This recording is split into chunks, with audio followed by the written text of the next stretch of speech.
Hello and welcome to our video webcast series called Common Core Tools. My name is Daniel Rock and I am an education program specialist at the Georgia Department of Education. My name is Matt Johnson and I'm a 10th and 11th grade English teacher at Rockmart High School in Northwest Georgia. Rockmart High School has about 850 students. It's a Title I school and a Title I district, and this is my 4th year of teaching. And in this series, we've been talking to teachers who are teaching the Common Core, and we're looking at different tools and instruction that teachers are using to help students meet the standards. So Matt, tell us about how you approached the new units this year that you were going to be teaching with the new standards, and how you approached the DOE units that were released. Last year, we were given the units to look at, and I was actually part of a revision team through Northwest Georgia RESA. And so what we did is work together to kind of get a jump start on looking at the units and kind of see, what the expectations were and what the models were. So then what I personally did was help work and look and see what my classroom should look like.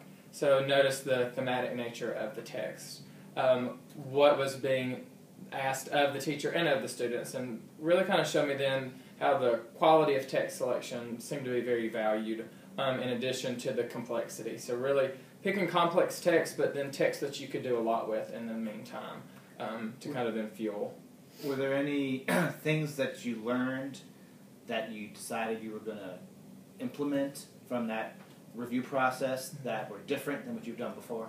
Yeah. Especially looking at American Lit in itself is looking at the overall arching thematic natures of it. Of course, looking at theme through text, but then having multiple texts working together in an extended 9-week time frame under the same umbrella of theme, which I think works well and has worked well, but then kind of redefining then to do more with the work and to pick relevant work, because then you're going to have to come back to the same kinds of themes and ideas in multiple texts, so making sure you're picking things with longevity behind it. Looking at multiple texts is important because the released items that the PARCC assessment has put out has students, especially in the upper grades, looking at multiple texts and answering questions about comparing them and how they relate to each other.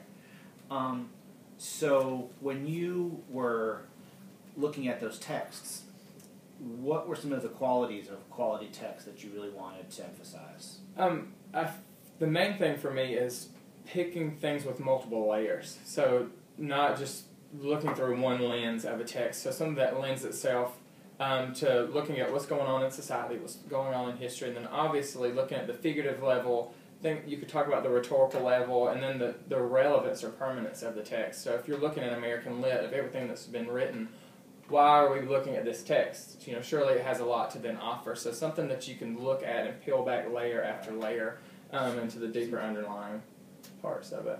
So in our next section, we're going to look at how Matt approached the standards and identified learning goals and created a prompt that will evaluate these standards.